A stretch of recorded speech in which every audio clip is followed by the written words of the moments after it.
किसी का मसला हो तो आदरणीय बाला साहब अम्बेडकर कोर्ट में है। यूएपीए का मसला हो तो आदरणीय बाला साहब अम्बेडकर कोर्ट में है। इस महाराष्ट्र में 76 लाख वोट बढ़े, उस वोटों के बढ़ावट को, उसके ऊपर सवाल करने को आदरणीय बाला साहब अम्बेडकर कल 18 तारीख को सुप्रीम कोर्ट के अंदर जो है तो आवाज उठाने वाली अगर कोई नाम है तो वो प्रकाश अम्बेडकर।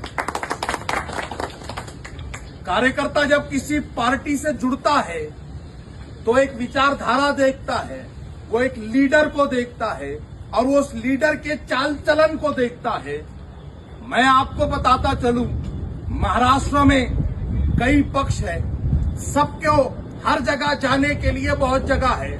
सर्वजीत दादा को और बहुत सारे दलित पक्ष है, तैयब जफर को और सारे मुस्लिम पक्ष है, लेकिन आदरणीय बाला साहब अम्बेडकर के पीछे हम लोग अगर खड़े हैं तो वजह सिर्फ इतनी है कि जहां कहीं भी नाइंसाफी होगी तो इंसाफ के लिए अगर कोई आवाज उठेगी तो वो आवाज अम्बेडकर परिवार की होगी और उस आवाज को उठाकर छोड़ते नहीं है, तब तक नहीं छोड़ते जब तक जीतते नहीं है। परभनी के अंदर सोमनाथ सूर्यवंशी को पुलिस ने मार दिया। आदरणीय बाला साहब अम्बेडकर का फोन आता है कि परभनी के अंदर हादसा हुआ, सोमनाथ सूर्यवंशी की बॉडी को लेकर औरंगाबाद आने वाले हैं। आप लोग तब तक घाटी दवाखाना छोड़ना नहीं जब तक ऑटोप्सी पूरी की पूरी हो नहीं जाती। ऑटोप्सी करने वाले डॉक्टर से आदरणीय बाला साहब अम्बेडकर ने खुद बात किया और ये कहा कि ऑटोप्सी की रिपोर्ट्स मुझे चाहिए और उसमें किसी किस्म का ढाल ढोल चलेगा नहीं और ऑटोप्सी वीडियो कैमरे के सामने होगी। तो पहले दिन से उसके बाद सोमनाथ सूर्यवंशी की आखिरी रसूमात अदा करने के लिए जब पुलिस वालों ने गड़बड़ी शुरू की तो आदरणीय बाला साहब अम्बेडकर खुद परभनी पहुंचे। ये पक्ष लड़ने वाला पक्ष है।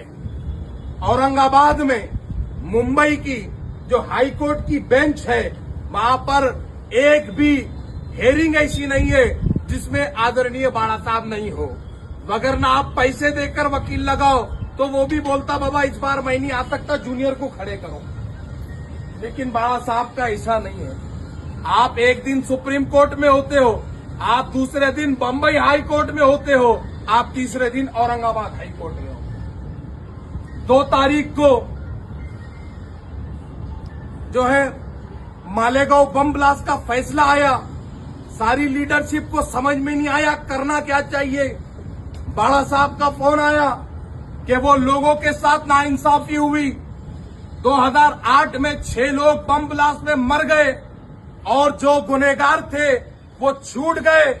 तो जाओ उनके परिवारों से मिलो, उनको दिलासा दो और उनको ये बताओ कि ये केस यूएनआई की अदालत में खत्म नहीं होता।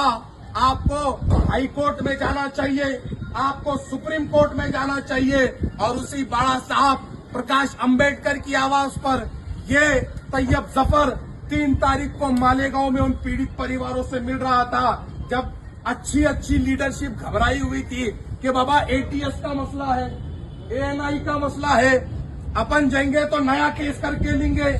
लेकिन ये केस करके लेने की हिम्मत अगर किसी में है तो वो पक्ष वंचित बहुजन आघाड़ी है और इसके कार्यकर्ता। हम लोग बात करके छोड़ते नहीं। मुसलमान यहां बैठे हुए हैं, बकरीद का मौका आया, गौ सेवा आयोग एक वो निकाला सर्कुलर कि 8 दिन पशु मंडियां बंद होगी, उनका आमद और रफ्त बंद होगा।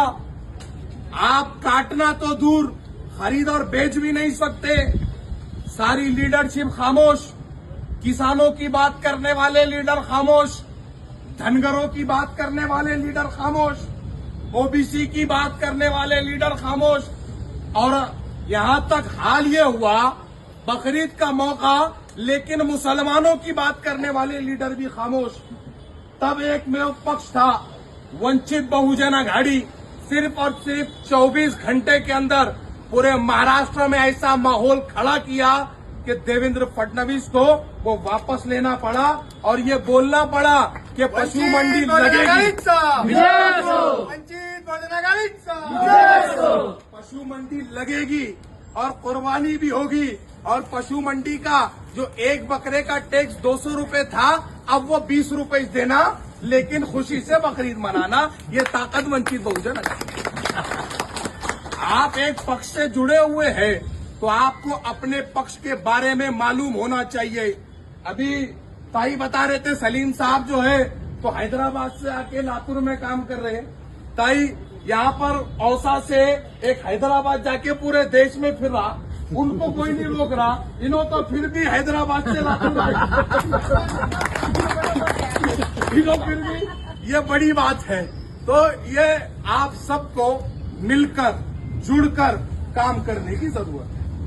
एक मेव पक्ष है जो हर समाज के लिए है, हर जात के लिए है, हर मजहब के लिए है, हर मजलूम के लिए है, हर वंचित के लिए है, हर शोषित के लिए है, हर पीड़ित के लिए है। और जो लोग असल में मानवतावादी है उन्हीं को वंचित बहुजन आघाड़ी समझ में आती है, सत्तावादियों को वंचित बहुजन आघाड़ी समझ में नहीं आती। 2 दिन पहले भास्कर के एक ऑफिस में आदरणीय बाला साहब अम्बेडकर को एक इंटरव्यू के लिए बुलाया गया। मैं उधर मौजूद था। वहां पर 2 संपादक आपका इंटरव्यू कर रहे थे। उन्होंने साहब को कहा कि साहब अगर आप किसी के साथ समझौता करते तो शायद आप सत्ता का हिस्सा बनते या आप चुनाव जीत के आते। साहब बोले बाबा जिसको सत्ता की भूख है वो समझौते करते, हमको सत्ता की भूख ही नहीं है, हम काहे का समझौता करते। वो बोले थोड़ी तो, साहब बोले बिल्कुल नहीं। तो एक ऐसा पक्ष जिसका नेता साफ साफ ये कहता है हमको सत्ता की भूख नहीं है, हम संघर्षवादी है, संघर्ष करेंगे और एक एक वर्ग को इंसाफ दिलाएंगे।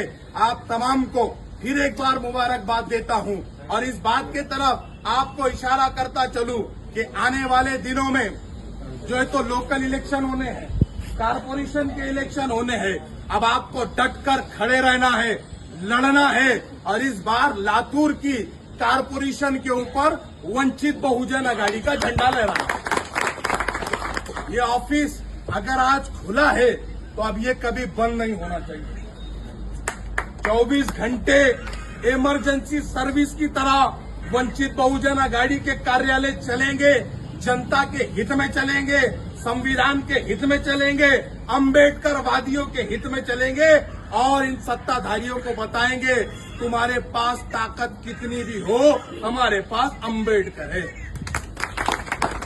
मैं ज्यादा कुछ नहीं कहता, जाते जाते सलीम भाई से इतना कहता हूं कि अगर मोहब्बत का इम्कान होता तो घर में मीर का दीवान होता, अगर मोहब्बत का इम्कान होता तो घर में मीर का दीवान होता, घर न आते तुम्हारी महफिल में सोचते बहुत नुकसान होता।